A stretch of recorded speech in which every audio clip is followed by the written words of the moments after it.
Hello friends, welcome to learn with Ankit Yadav. Friends, आज की इस वीडियो में हम पढ़ेंगे प्रेजेंट इंडेफिनिट टेंस। दोस्तों, इस वीडियो में हम पढ़ेंगे प्रेजेंट इंडेफिनिट टेंस में निगेटिव सेंटेंस। निगेटिव सेंटेंस का मतलब होता है नकारात्मक वाक्य, जिसमें देखिए नए शब्द लगे होते हैं। जैसे रोहन बाजार नहीं जाता है, रवि विद्यालय नहीं जाता है, मैं दिल्ली में नहीं रहता हूँ। इस प्रकार के सेंटेंस हमारे वाक्य नकारात्मक वाक्य कहलाते हैं। तो दोस्तों, इसके पहले अगर आपने प्रेजेंट इंडेफिनिट टेंस पर अफर्मेटिव सेंटेंस का वीडियो नहीं देखा है तो वीडियो जाके डिस्क्रिप्शन में लिंक है, जाकर ज़रूर देखिए। तो चलिए आप वीडियो को शुरू करते हैं। तो वीडियो को बिना स्किप के अंत तक ज़रूर देखिए। तो दोस्तों देखिए, इसको बनाने के लिए कुछ स्ट्रक्चर है। सबसे पहले इस स्ट्रक्चर को जानते हैं। स्ट्रक्चर है सब्जेक्ट, फिर डू या डज, नॉट, फिर डू या डज के बाद नॉट, फिर वर्ब का फर्स्ट फॉर्म रहेगा, फिर उसके बाद ऑब्जेक्ट रहेगा। देखिए, डू या डज नॉट का यूज कहाँ करते हैं? डू नॉट और डज नॉट का यूज किस सब्जेक्ट के साथ कहाँ करेंगे? देखिए, डू नॉट का यूज करेंगे हम बहुवचन करते I you we they, plural subject के साथ हम डू नॉट का प्रयोग करेंगे। और डज नॉट का प्रयोग ही सी इट या किसी नाम और सिंगुलर सब्जेक्ट के साथ हम किसका यूज करेंगे? डज नॉट का यूज करेंगे। तो चलिए पहला सेंटेंस ट्रांसलेट करते हैं। रोहन बाजार नहीं जाता है। तो यहाँ पर देखिए, रोहन यानी एक सिंगुलर सब्जेक्ट है, तो इसके साथ हम डज नॉट लगाएंगे। तो रोहन का सबसे पहले बनाएंगे ROHAN, रोहन। फिर उसके बाद हम बनाएंगे डज नॉट। अब देखिए, यहाँ पर वर्ब है जाना, तो जाने की इंग्लिश होती है गो। गो के साथ हम टू लगाते हैं, गो टू। ऑब्जेक्ट है बाजार, तो इसका हो जाएगा मार्केट। इस तरह से सेंटेंस हमारा कंप्लीट हो गया है। रोहन बाजार नहीं जाता है, Rohan does not go to market. देखिए दोस्तों, यहाँ पर डज नॉट को हम डजंट भी, शॉर्ट फॉर्म में इसको डजंट और डोंट भी बोलते हैं। तो चलिए अब दूसरा सेंटेंस हम बनाते हैं। रवि विद्यालय नहीं जाता है। तो यहाँ पर रवि है, तो रवि का लिखेंगे सबसे पहले रवि। तो अब देखिए क्या लगाएंगे? डू नॉट या डज नॉट में से क्या लगाएंगे? डज नॉट लगाएंगे, क्योंकि हम जानते हैं हमारा सब्जेक्ट सिंगुलर है, तो इसलिए हम डज नॉट का प्रयोग करेंगे।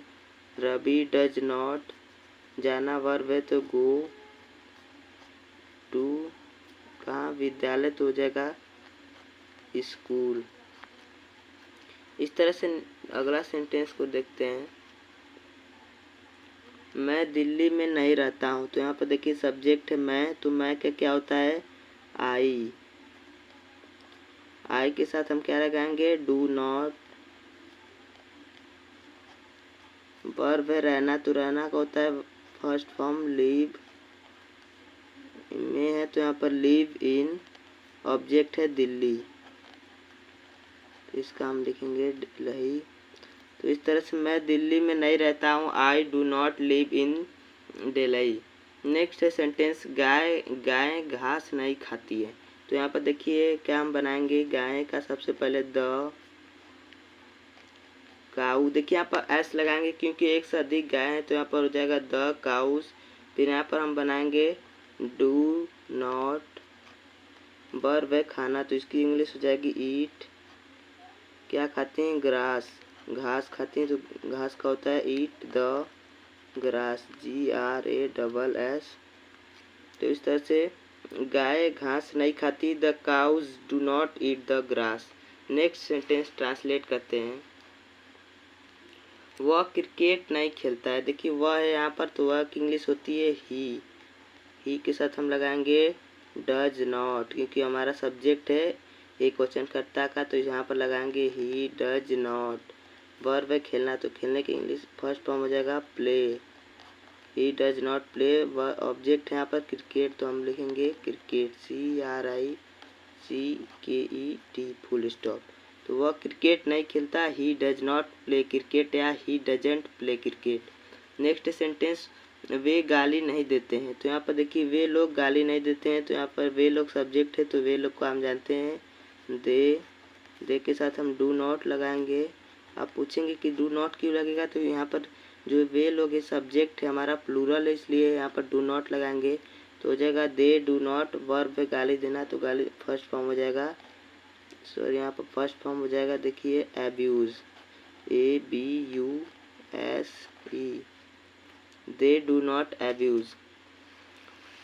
नेक्स्ट सेंटेंस, तुम अभ्यास नहीं करते हो। तो यहाँ पर देखिए तुम अभ्यास नहीं करते, तुम का होता है यू, यू के साथ हम लगाएंगे do not, you do not.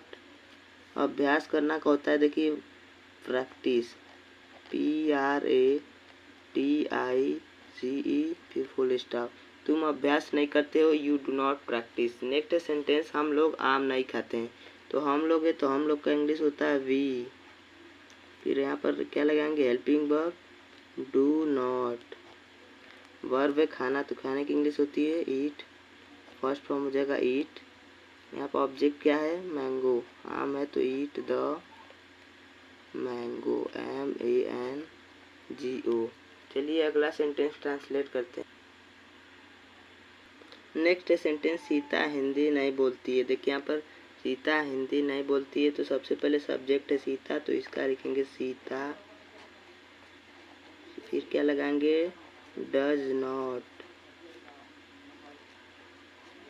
यहाँ पर वर्ब बोलना, तो बोलने की इंग्लिश होती है स्पीक, क्या हिंदी है, तो यहाँ पर लिखेंगे ऑब्जेक्ट हिंदी।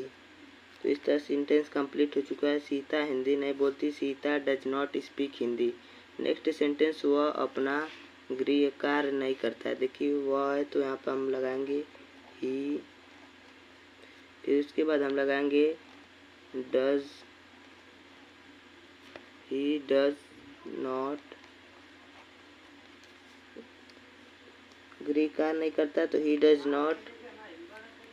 गृह कार्य करना को सबसे पहले हम लगाएंगे कंप्लीट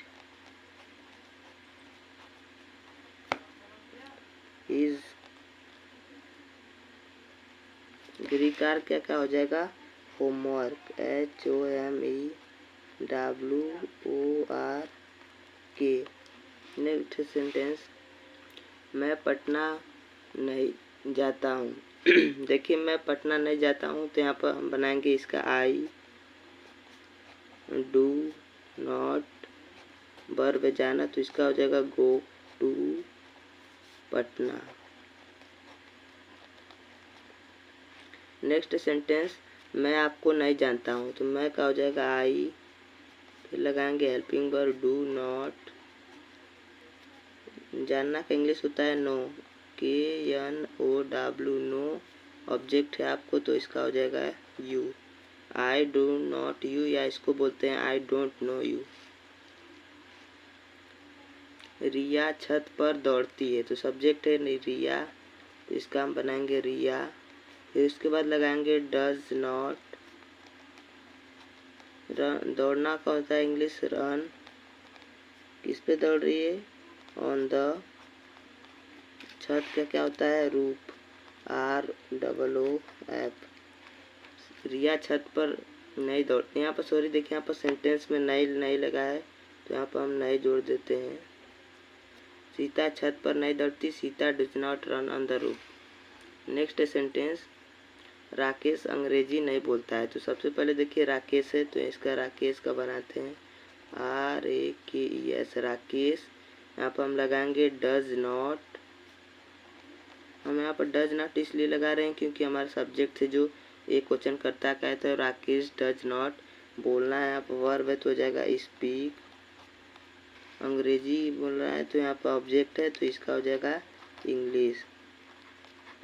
तो इस तरह से सेंटेंस है, राकेश अंग्रेजी नहीं बोलता, Rakesh does not speak English. Next sentence, Manish सुबह नहीं उठता है। तो दोस्तों इसका आंसर आपको कमेंट बॉक्स में बताना है। तो दोस्तों इस वीडियो में हमने 15 सेंटेंसेस को इंग्लिश में ट्रांसलेट करना सीखा। प्रेजेंट इंडेफिनिट टेंस के सेंटेंस है, नेगेटिव सेंटेंस है जो हिंदी से इंग्लिश ट्रांसलेट किया। आई होप आपको वीडियो हेल्पफुल लगी हो, तो प्लीज़ वीडियो को लाइक करें। अगर चैनल पर नए तो चैनल को सब्सक्राइब करें। Thank you.